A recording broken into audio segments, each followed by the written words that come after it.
So this goes on.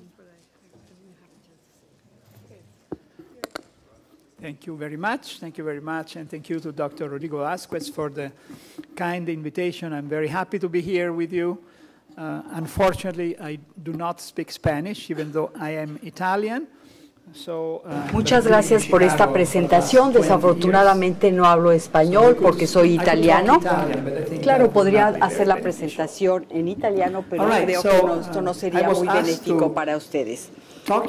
Me pidieron que les hablara acerca de la enfermedad celíaca y la sensibilidad al gluten de origen no celíaco. Voy a tratar de hacer mi mejor esfuerzo para ello. Para avanzar las diapositivas, estas son mis declaraciones de conflicto de intereses. Mis objetivos. Son tres objetivos principales. Entender que la ingestión de trigo puede llevar a diferentes trastornos y requiere diferentes abordajes diagnósticos y terapéuticos. La entidad que se conoce como sensibilidad al gluten no celíaca es una entidad mixta que incluye varias patologías y espero poder mostrarles un abordaje diagnóstico razonable para poder detectar estas diferentes entidades para lograr tener un diagnóstico final más claro. El trigo. ¿Qué hay de malo con el trigo? Bueno, esto es realmente muy importante. Si ven ustedes aquí, lo tenemos en la base de la pirámide alimenticia que recomienda en Estados Unidos la FDA. La mayor parte de los cereales contienen trigo. Aquí tenemos trigo que contiene gluten. Tenemos también cebada, centeno. ¿Qué haríamos entonces sin el trigo? De cualquier manera, tenía yo una imagen del lado derecho de las flechas, pero no se ve. El gluten está compuesto por dos subunidades, gliadina, y de hecho hay varias gliadinas, y las glutaminas. Las dos interactúan de tal manera que su conexión, su relación, crea la elasticidad que es típica del pan. En ausencia de gluten, esta mezcla de gliadina y glutenina, sin esta mezcla no puede haber pan. Este es uno de los orígenes del éxito tan grande que tiene el trigo en todo el mundo. De hecho, hay cantidades inimaginables y millones de toneladas de trigo que se producen y se consumen cada año en todo el mundo. Por mucho es el cereal más común, mucho más que el arroz y mucho más que cualquier otro cereal. A pesar de esto, si vemos las ventas de productos libres de gluten o de GFD, quiere decir dieta libre de gluten en Estados Unidos, son números reales. Tenemos tres proyecciones diferentes utilizando diferentes métodos. Nos muestran que el objetivo, el propósito de esta diapositiva es básicamente que estamos hablando de 11.000 millones de dólares en el mercado actualmente. Esto va a aumentar a un mínimo de 14.000 millones de dólares dentro de 2 años y hasta 31.000 millones de dólares en el escenario positivo para quienes cultivan y venden el producto. Hay un enorme mercado. Las personas están adoptando la dieta sin gluten o baja en gluten.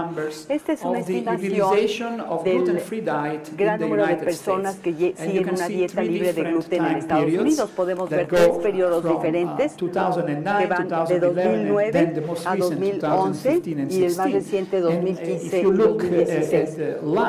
Si vemos estas líneas, podemos ver que independientemente de la edad, pero particularmente para las edades jóvenes, no tanto las personas como yo, mayores de 60 años, donde no hay mucho cambio, pero en las generaciones jóvenes vemos un aumento en el consumo de productos libres de gluten. Esto hasta el punto en que actualmente estimamos que hay 2.7 millones de personas en Estados Unidos sin enfermedad celíaca. Les recuerdo que son pacientes no celíacos porque no incluyen esta lista los pacientes celíacos. Hay 2.7 millones de personas no celíacas en Estados Unidos, pero que siguen de manera más o menos estricta una dieta libre de gluten. Si vemos los grupos étnicos, o las razas, vemos que en la población hispana en Estados Unidos el cambio realmente es mínimo. Afortunadamente ellos sí saben y no siguen esta dieta. En realidad, sin embargo, sabemos que el trigo puede ocasionar algunos problemas. Los trastornos, llamados trastornos relacionados con el gluten, que incluyen 3 entidades diferentes. Por un lado, tenemos del lado izquierdo la alergia al trigo, que es una patología que afecta a un porcentaje pequeño de la población general. No se asocia con genes, simplemente es un trastorno mediado por un IgE. La alergia se presenta en niños y también es un riesgo profesional de los panaderos porque ingieren el trigo y pueden tener alergia. El diagnóstico se hace con prueba específica de IgE en suero. Después la enfermedad celíaca y por último la sensibilidad al gluten no celíaca. Y hablaré con mayor detalle de estas entidades. Sacaremos de esta presentación la alergia al trigo. Enfoquémonos en la enfermedad celíaca. Las definiciones. Se trata de un trastorno sistémico mediado por el sistema inmune desencadenado por el gluten y prolaminas relacionadas en personas susceptibles genéticamente, quienes tienen los haplotipos DQ2 o DQ8. Esta patología se caracteriza por una enteropatía inflamatoria de severidad variable y podremos ver un ejemplo en las siguientes diapositivas, aunque ustedes los conocen muy bien. Y hay una amplia gama de trastornos gastrointestinales y no gastrointestinales, esto es molestias sistémicas por la presencia de anticuerpos específicos para la enfermedad celíaca. Esta es la definición que nos dieron las guías más recientes de Espagan, de Naspagan y la Sociedad Europea, y el informe clínico de Naspagan también menciona estas guías, se publicó recientemente. Naspagan es la sociedad norteamericana. Creo que esta es una muy bonita imagen del grupo de Gasparini, un investigador italiano, que nos muestra en la parte superior una biopsia normal de un adulto sano. Esta es una imagen microscópica que muestra buena proyección de las vellosidades como una proyección en forma de dedos o proyección digital. En la histología clásica podemos ver las vellosidades muy altas, delgadas, y estos compartimientos son relativamente delgados. Lo que ocurre en la enfermedad celíaca es un cambio drástico. En lugar de una vista microscópica que ya no tenemos, anteriormente lo hacíamos mucho en los 70 en Italia, pero ya no. Vemos este aspecto de empedrado, ya no vemos estos vellosidades que salen muy claramente. Vean la histología, las vellosidades deberían empezar aquí, pero aquí ya no hay velocidades, todo esto está atenuado y vean el compartimiento de la mucosa que era delgado, ahora se presenta sumamente grueso o engrosado, muy grueso. Estos son los cambios que caracterizan la enfermedad celíaca avanzada. En realidad se trata del objetivo o el final de los cambios progresivos que ocurren en la mucosa intestinal de los pacientes celíacos a partir de un estado normal. Tenemos esta imagen que se llama MASH1, donde no se puede ver muy bien, pero créanme, hay un aumento en el número de linfocitos intraepiteliales que hay en las vellosidades. Después tenemos MASH3, A, B y C, que se caracterizan por una mucosa plana, que es lo que mide estos cambios. ¿Cuál es la prevalencia de la enfermedad celíaca? La prevalencia va en aumento y va aumentando muy rápidamente. Esto ocurre en todo el mundo.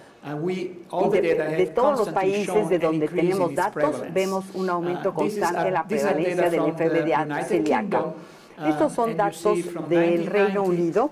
Vemos datos de 1990 a 2010. Vemos que la prevalencia era de 5.2 por 100.000 habitantes por año, pero ahora subió a 19.1. Se estima que la prevalencia actual en la mayoría de los países occidentales es del 1% de la población general, o sea que es una enfermedad común. ¿Por qué está ocurriendo esto? Realmente no lo sabemos, pero La apuesta está en los cambios que tienen que ver con múltiples factores ambientales. Uno de ellos es el uso excesivo de antibióticos, particularmente a edades muy tempranas, lo que se llama la dieta occidental, que es alta en grasas y deficiente en fibra, la eliminación de los enteropatógenos que tienen una influencia positiva en el desarrollo del sistema inmune, la menor exposición a las infecciones. No me malentiendan, no piensen que las vacunas son la causa de la enfermedad celíaca, no. Simplemente estoy diciendo que hay una menor exposición a las infecciones y esto, quizás con cambios en la alimentación infantil, podría llevar a una situación de disbiosis. Lo que tenemos básicamente es un cambio en la microbiota. Estamos aprendiendo cada vez más acerca de la microbiota, acerca de lo que se podría llamar el planeta de bacterias. Tenemos más de 500 especies y billones de bacterias que viven felizmente en nuestro intestino, principalmente en el colon. No se entiende totalmente qué influencia tienen en el desarrollo del sistema inmune, pero se sabe que es una influencia muy profunda en el desarrollo del sistema inmune, no únicamente del intestinal.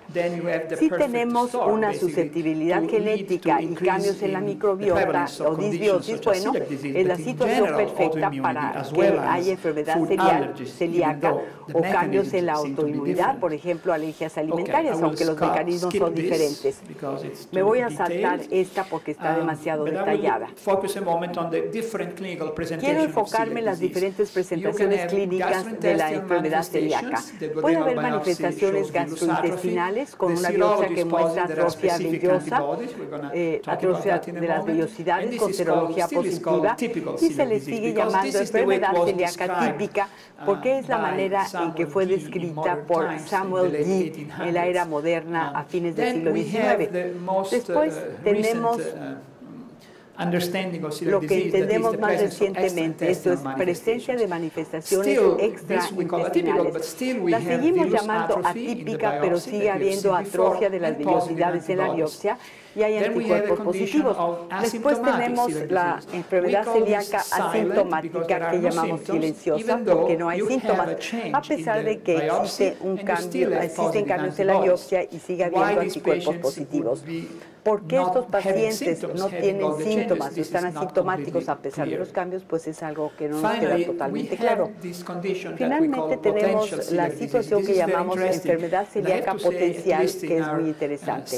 Debo decirles que al menos en nuestros centros estamos viendo cada vez más niños con este diagnóstico. Los síntomas en esta patología pueden estar presentes o pueden estar ausentes. El problema aquí es que por definición se tiene una serología positiva, lo cual es común en las 4 formas. Pero al hacerles biopsia a los pacientes, la biopsia resulta ser normal o es grado March 1. Esto es solamente aumento de los linfocitos intraepiteliales. A estos pacientes los llamamos pacientes con enfermedad celíaca potencial porque no tienen atrofia de la vellosidad. Es un verdadero enigma. ¿Necesitan o no necesitan una dieta libre de gluten? Hay datos, no son muchos los datos, pero tenemos datos en pacientes pediátricos y en pacientes adultos que muestran que un buen porcentaje de estos pacientes, alrededor del 50%, varios años después pueden desarrollar enfermedad celíaca florida si siguen tomando gluten. Es decisión de uno. Si se les deja con gluten porque no tienen síntomas, muy bien, pero se puede monitorear a estos niños durante el crecimiento estrictamente porque podrían desarrollar enfermedad celíaca. Si decide uno prescribir una dieta libre de gluten, bueno, pues no van a tener la progresión. No es algo sencillo. En mi opinión, la decisión tiene que individualizarse. Veamos ahora rápidamente la presentación típica. Estos son pacientes míos. Tengo autorización de los padres para mostrar estas fotografías. Este tiene 20 meses y esta tiene 16 meses de edad.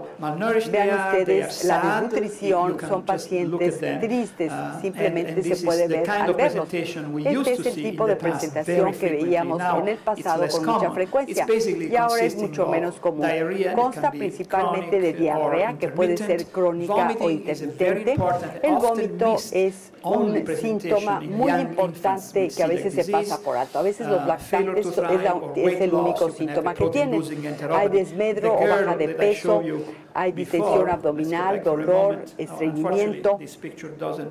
take her feet, but she had no se pueden ver los pies de esta paciente, pero tenía edema por la hipoalbuminemia. El estreñimiento, aunque no suena muy lógico, pero puede haber estreñimiento debido a la enfermedad celíaca. Y también hay presentaciones extraintestinales de la enfermedad celíaca. Los menos signos, la lista de signos y síntomas asociados con la enfermedad es muy larga, pero estas son las presentaciones asociadas más frecuentes de enfermedad celíaca, que a veces se presentan en la ausencia total de afectación gastrointestinal. Por ejemplo, estatura baja, retraso de la pubertad, anemia ferropriva, resistente al hierro oral, que es la presentación más común de adultos, pero también se presenta en los niños. En el caso de la piel hay la entidad que se llama dermatitis herpetiforme.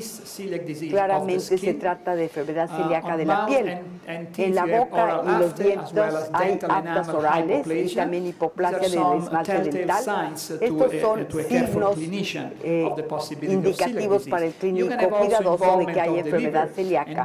Puede haber afectación del hígado, de las vías biliares, puede haber hepatopatía autoinmune y elevación de AST y ALT. Puede haber fatiga, osteopenia o incluso osteoporosis. La osteoporosis está más avanzada y se encuentra con menor frecuencia en los niños, pero la osteopenia casi siempre está presente al momento del diagnóstico. Tuve unos cuantos pacientes que se presentaron con fracturas, pero fue realmente poco común. El 6% de los pacientes pediátricos que se presentan con artritis o artralgia, o sea, dolor, inflamación articular, el 6% de ellos tienen enfermedad celíaca, no tienen artritis reumatoide juvenil y es necesario hacerles pruebas de detección de enfermedad celíaca. Y tienen problemas neurológicos, los más comunes son las cefaleas recurrentes, que son muy importantes para la calidad de vida, y después el síndrome específico que incluye convulsiones y calcificaciones occipitales. También pueden tener cambios conductuales y trastornos psiquiátricos, como por ejemplo alucinaciones, ideaciones suicidas, pero principalmente ansiedad y depresión. Como pueden ustedes ver, es una gama muy amplia de presentaciones diferentes. Hay que hacer las pruebas de enfermedad celíaca para pacientes que tengan manifestaciones gastrointestinales y extraintestinales. Pero hay que recordar que hay que hacer pruebas a los pacientes asintomáticos, pero que tienen mayor riesgo o riesgo alto. Por ejemplo, quienes tengan cualquier patología autoinmune, en particular diabetes tipo 1 con prevalencia de enfermedad celíaca del 10%, o enfermedad tiroidea autoinmune, estos tres síndromes cromosómicos. De Down, 12% de los pacientes con Down tienen enfermedad celíaca. Síndrome de Turner y síndrome de Williams. Deficiencia de inmunoglobulina A se asocia con enfermedad celíaca, hepatopatía autoinmune y también recuerden los familiares de primer grado con enfermedad celíaca, con prevalencia global del 8%, que va del 13% en hermanas e hijas al 3% en los padres. Un clínico cuidadoso tiene que pensar en enfermedad celíaca en presencia de enfermedades de manifestaciones intestinales, extraintestinales y en pacientes que no tengan los síntomas pero que sean parte de las categorías que tienen riesgo. ¿Qué pruebas se hacen? Bueno, a cualquier edad se hacen pruebas con estas pruebas, anticuerpos antitransglutaminas tisular. Si el paciente es menor de edad, se recomienda agregar péptidos de gliadina de amidatos tratados con IgA e IgG e IgA sérica total, porque el paciente debe poder producir estos anticuerpos. Para más de 2 años, la recomendación es únicamente TTG e IgA sérica total. Si la serología es negativa, se puede descartar enfermedad celíaca con 96% de probabilidad de estar en lo correcto. Yo agregaría DGP e IgG porque hay pacientes ocasionales con prueba negativa de TTG-IgA, pero son positivos para DGP y GG. Si la serología es positiva, no puede uno detenerse allí. Hay que continuar o finalizar el diagnóstico haciendo pruebas adicionales. Pero antes de hablar de estas pruebas, puedo decirles que hay otras causas de la elevación de TTG y GA. La transglutaminasa tisular es muy sensible, pero no es muy específica. Puede haber una TTG positiva en un paciente que no es celíaco. Y hay pacientes que pertenecen a estas categorías. Cualquier hepatopatía, cualquier patología autoinmune, particularmente diabetes tipo 1, incluso en títulos altos. Tuve un paciente con diabetes tipo 1 con TTG de 160, sumamente elevada, pero no era celíaco. La enfermedad de Crohn es otro factor de riesgo que se reconoce como causa de la elevación de la TTG. Cualquier tipo de tumor e incluso las infecciones virales. Siempre, si viene un paciente con ustedes con elevación leve de la TTG, hay que preguntar si se tomó la muestra de sangre cuando tenía un resfriado o una gripe. Pero si el paciente es positivo, es necesario proceder con la biopsia. Hay algunas excepciones. Hay cambios endoscópicos visibles en la enfermedad celíaca que han sido descritos durante mucho tiempo en la literatura, particularmente en adultos. Un patrón de mosaicismo cuando hay una glucosa que se ve como en festones o nodularidad o algunos pliegues dispersos. Esto se ve en pacientes con enfermedad celíaca. Quienes estén familiarizados con las imágenes endoscópicas reconocerán que este aspecto es totalmente normal. No puede uno detenerse ahí, necesita tomarse una biopsia donde haya cambios sugerentes de enfermedad celíaca o también si se ve una imagen normal. En Estados Unidos y también en otras partes del mundo, incluida Italia, los gastroenterólogos de adultos hacen como si trabajaran en una línea de ensamblaje, siempre están deprisa. Y si no, si ven cambios sugestivos de enfermedad celíaca o algún cambio importante, no toman la biopsia. La prueba cutánea diagnóstica que se utiliza en todo el mundo en pacientes pediátricos es la siguiente. Si se tiene un niño o adolescente con sospecha de enfermedad celíaca, se le hace TTG y GA. Si el resultado es normal, no es enfermedad celíaca, claro, con algunas excepciones, pero en general hay la probabilidad de que concluir correctamente que el paciente no es celíaco es del 96%.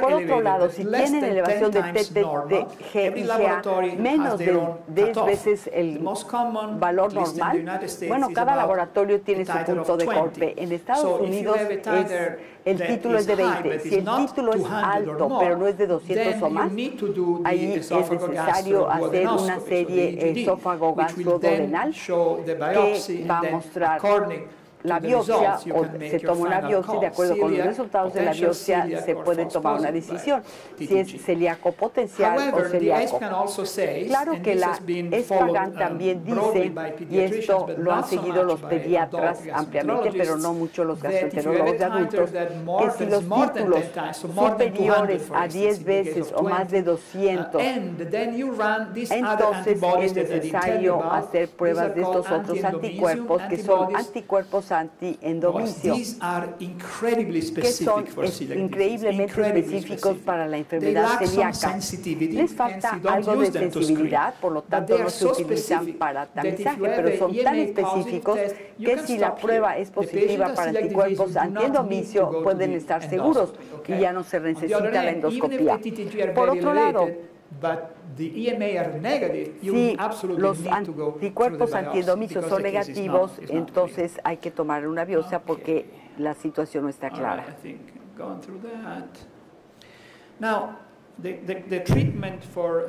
El tratamiento de la enfermedad celíaca es una dieta libre de gluten. Dieta libre de gluten significa que pueden comer lo que sea que contenga menos de 20 partes por millón de gluten, o sea, 20 miligramos de gluten por 1 kilogramo de comida, lo cual es bastante. Mi amigo Carlo Cattasi en Italia publicó hace unos años un trabajo en el cual tenían a pacientes celíacos en remisión completa, histológicamente, endoscópicamente, y se les expuso a 3 dosis diferentes de gluten diariamente durante 3 meses y se les mantuvo sin gluten o bien se les dieron 50 miligramos de gluten y después se les hizo un seguimiento cuidadoso. Concluyeron que 0 o 10 miligramos de gluten en esta muestra poblacional de niños celíacos no ocasionaba nada, o sea que lo toleraban, pero 50 miligramos de gluten indujo este daño. Eso es simplemente para darles una idea. Si esta es una rebanada de pan, estos son 50 miligramos de gluten. Básicamente es una cantidad diminuta y es por eso que para fines prácticos una dieta libre de gluten significa 0 tolerancia, o sea, sin gluten. Pero a veces la gente hace trampa. Aquí hay una publicación muy reciente de la que les voy a hablar rápidamente, de un grupo español. En Valencia fue un estudio multicéntrico y niños. Lo que hicieron es desarrollar un sistema que detecta péptidos de gliadina inmunoactivos en heces. Esto no es disponible, no lo tenemos disponible ni en España ni en el resto del mundo, pero lo tendremos muy pronto y es importante porque se puede detectar gluten en las heces fecales. Podemos ver que el área oscura y el área gris representa el porcentaje de pacientes que están en una dieta libre de gluten y los péptidos de gluten se encontraron. Podemos ver aquí que este representa el 15% de niños de 0 a 3 años de edad. Creo que los padres son muy controladores. Es la dieta infantil y de 12 a 14 el porcentaje es 30%. En adultos es mayor, el 40% de los adultos comen algo de gluten. Esto es interesante porque esto no se correlacionó, esto es importante, la presencia de gluten en esas fecales no se correlacionó con la entrevista dietética que hizo un nutriólogo experto, ni siquiera con la TTG. Si decimos si la TTG es normal están bien, pero no tanto. 30% de los que tienen TTG normal están comiendo algo de gluten. Esto puede explicar por qué los síntomas, particularmente en los adultos, quizás no se resuelven totalmente. Este es un estudio en adultos finlandeses. Podemos ver que la parte gris nos muestra los diferentes parámetros de respuesta sintomática. Aquí tenemos el rango normal, el paciente no tratado y los pacientes tratados durante menos de 2 años y más de 2 años. Mejora el apego al tratamiento, pero los síntomas siguen estando allí. La respuesta a la dieta no es tan perfecta en adultos como se ve más comúnmente entre los niños. E incluso la respuesta histológica varía. Tenemos aquí datos del grupo de Columbia en Nueva York, mostrando cuál es la cicatrización de la mucosa intestinal en niños. En la primera biopsia, muchos de ellos tuvieron atrofia vellosa completa y tenemos aquí cambios mínimos. Ninguno tuvo una mucosa normal como uno esperaría. Después de un año o más, cuando repitieron la biopsia, alrededor del 63% de los niños tuvieron una normalización completa de la mucosa duodenal y 23% más tuvieron únicamente cambios mínimos. El 86% de los niños al año o más con una dieta libre de gluten parecían estar bien. ¿Qué podemos decir de los síntomas? Este es un estudio que presentamos recientemente en pacientes celíacos. En la base de datos tenemos como 1.200 niños y adultos. Nos preguntamos, nos hicimos la pregunta de si los niños responderían de manera distinta a los adultos a una dieta libre de gluten. Estos son los datos sobre síntomas gastrointestinales: dolor abdominal, distensión, estreñimiento, diarrea, están en orden alfabético. Y básicamente los porcentajes son porcentajes de niños que tienen resolución en menos de 12 meses. Las columnas azules representan cada uno de los síntomas y es mucho más alta que el porcentaje de adultos. Esto es, los adultos normalizaron muy rápidamente los síntomas gastrointestinales. Esto pareció aplicarse también a los síntomas extraintestinales. Esto ya fue aceptado, ya ha sido publicado. Vean de nuevo el número de pacientes que seguían teniendo síntomas positivos en diferentes momentos. Si simplemente ven ustedes 24 meses o 2 años o más, casi todos los niños habían mejorado sus diversas manifestaciones extraintestinales. Del lado derecho tenemos los adultos con manifestaciones más persistentes, o sea que los niños responden mejor que los adultos. Me da gusto mostrarles simplemente las imágenes de esta niña de 16 meses después de tan solo 3 meses de la dieta, y esta es la niña de 20 meses y después de la dieta. No se parecen para nada. Este es algo maravilloso y lo más gratificante de la enfermedad celíaca. Hablemos ahora de la parte controvertida, la sensibilidad al gluten no celíaca. ¿Estoy bien con el tiempo? Algo, ¿no? Bueno, la sensibilidad no relacionada con el gluten está afectando su prevalencia, es desconocida. No se crean cuando la gente les diga es 20%, 0%, no, realmente no se sabe.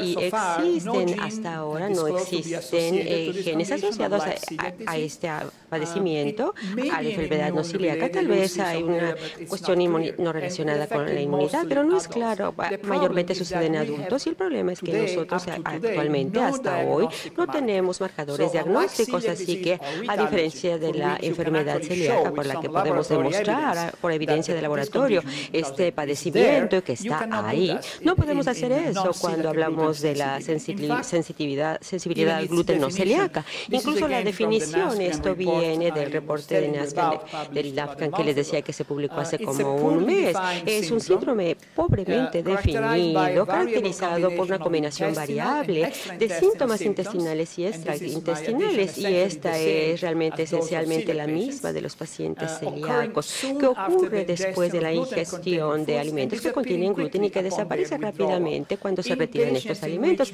En pacientes en los que la enfermedad celíaca y sin alergia deben ser excluidos. Así que es más un diagnóstico de exclusión. Aquí tenemos a alguien que me dice, bueno, doctor, no me va muy bien con el trigo, con el gluten, digamos gluten, elimina el gluten, me siento mucho mejor.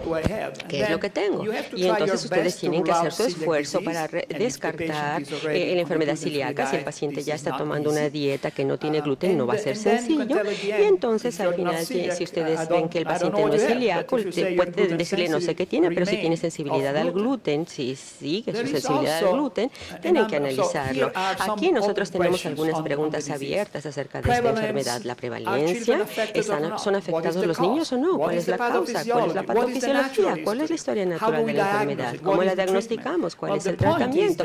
Bueno, el punto es que la prevalencia, dependiendo de lo que ustedes leen en la literatura, los únicos datos confiables son los datos que reportan 0.6%, porque estos se hicieron en poblaciones extensas con criterios estrictos, 13% de otros grupos, nada más de esto. Así que realmente no sabemos, como les comenté antes. En los niños solamente hay un artículo abierto que se ha publicado, de etiqueta abierta. Les voy a mostrar en un momento en mi crítica a este artículo, una crítica fuerte. La causa podría ser gluten, pero podría ser otros componentes del trigo. Estos pacientes, cuando les dicen, bueno, es libre de gluten, dicen, no es cierto, va a ser, por ejemplo, libre de trigo, no de, por ejemplo, de cebada o de otras cosas. Así que, bueno, hay otras proteínas que tenemos que considerar, carbohidratos, por ejemplo, que está causando este síndrome o este síntoma, realmente no lo sabemos. ¿Cuál es la patofisiología? Las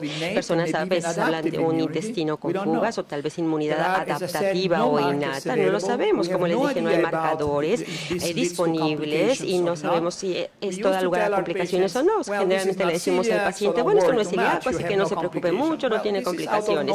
Bueno, realmente nosotros no sabemos si existen complicaciones, y el tratamiento realmente necesita necesitamos darles a ellos una dieta libre de gluten o una dieta libre de trigo? ¿Es suficiente? ¿Qué tan estricta debe ser la dieta libre de gluten y por cuánto tiempo? ¿Cuánto tiempo debe continuarse? No hay respuestas a esta lista aquí, por ejemplo.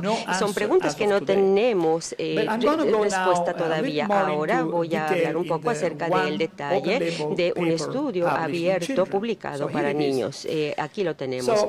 Bueno, este artículo dice, reportaron en 14 niños. Esto fue publicado en un grupo italiano dirigido por el doctor Frank Avila, que es un gastroenterólogo pediátrico, que es una persona muy confiable y que publicó un grupo, fíjense, el rango de edad, 1.6 a 15 años, en el entorno hospitalario, con observación directa del médico por 48 horas y les dio administrando alimentos conteniendo gluten.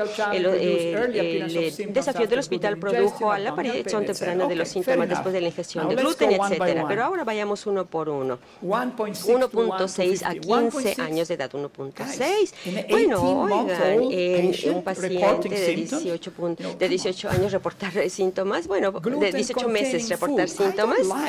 Bueno, ahora, a mí no me gusta un artículo que se publique en el mundo científico que digamos alimento que contiene gluten. Bueno, ¿a qué se refieren? ¿A galletas? ¿O era gluten químico? ¿O era mezclado con algo más? Realmente deberían de decir qué cantidad de gluten, de qué están hablando, ¿no? O también un desafío abierto. Ya les mencioné que a mí no me gustan los desafíos abiertos porque pueden darnos conclusiones confusas. Y si dicen, bueno, solamente los padres, y yo digo, bueno, solo los padres, y bueno, los papás sabían que los papás obviamente le decían al pediatra, le llevaban al pediatra a los niños porque pensaban que había algo mal con el gluten. Si quitan el gluten y introducen esos alimentos, obviamente van a tener síntomas. Eso lo reportaban los papás. Ahí hablan también de apariencia temprana de síntomas. La apariencia temprana de síntomas, y bueno, el niño le daban seguimiento por 40 horas y algunos desarrollaban síntomas 80 horas, o sea, 5 días de comer gluten por 5 días y estaban bien y decían, bueno, el gluten es el culpable. Y después incluso decían 13% de esos pacientes tenían falla, no crecían. Y como decían, bueno, con estas horas de observación pueden decir fallas del desarrollo, ¿cómo puede ser?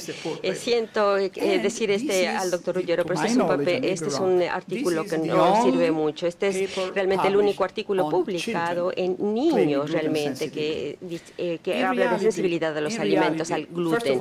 En realidad, realmente es siempre el gluten el culpable. Incluso en los adultos hay incertidumbres. Bueno, yo no sé si Alberto Rubio está en la audiencia, que pueda decir algo diferente, pero hay algunos artículos que muestran concluyentemente que de hecho el gluten causa síntomas en pacientes, y estamos hablando de estudios con metodologías de cruzamiento controlados dobles ciegos, y las prevalencias son diferentes, 5, 14 o incluso 8 a 34%. Así que algunos de estos pacientes en adultos parecen que responden muy bien a este gluten químico puramente, no al trigo, pero en realidad un grupo en Australia encontró que existen otros componentes en el trigo que pueden causar síntomas.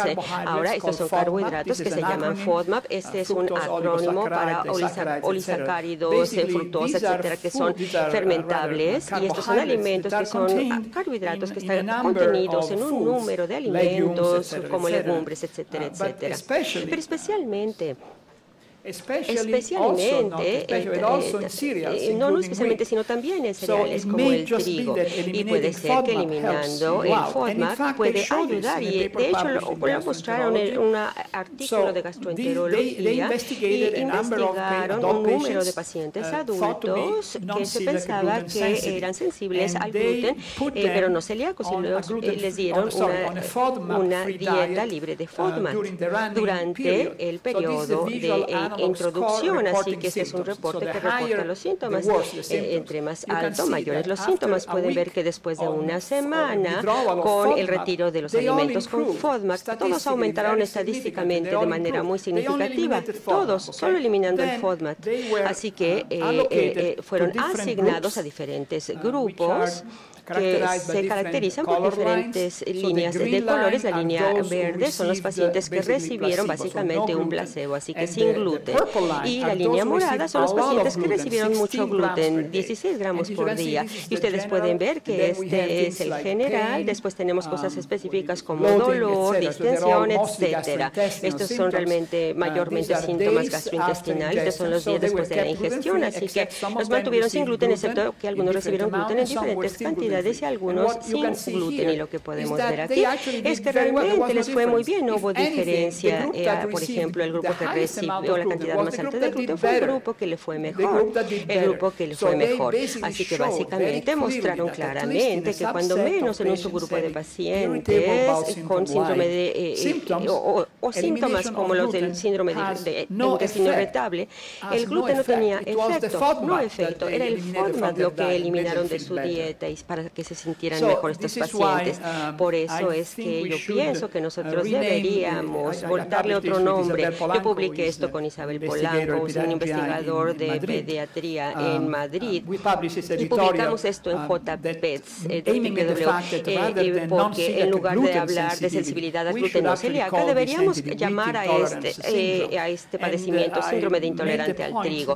Yo hablé de que realmente este es un término muy global, un término muy general que obviamente cubre al menos 6 grupos de pacientes. Así que nosotros tenemos los pacientes que tal vez tenemos inducción de gluten. Les dije que hay algunos artículos y lo acepto, que dicen que el gluten puede ser de hecho la causa del síndrome en algunos pacientes, pero este es uno.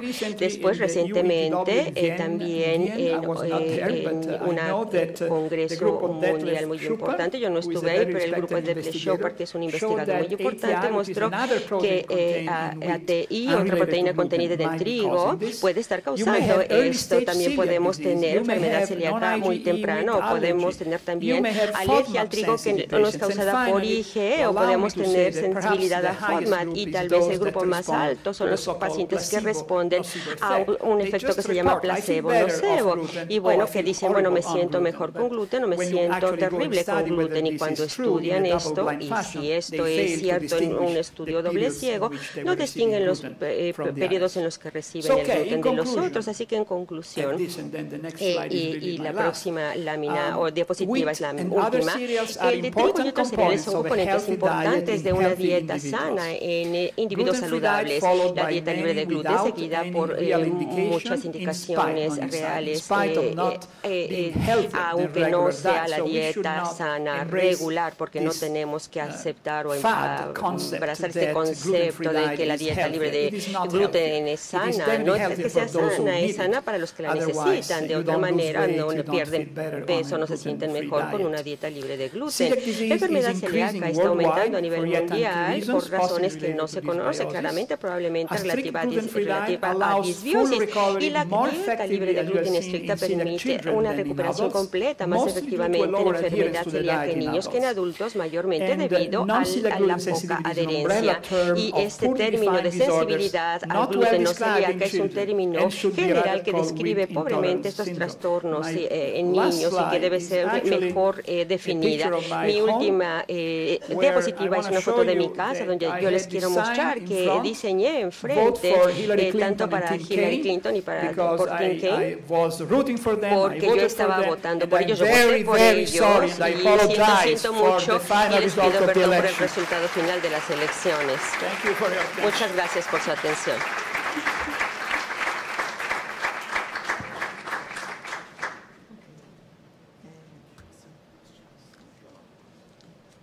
¿Pueden prender la luz?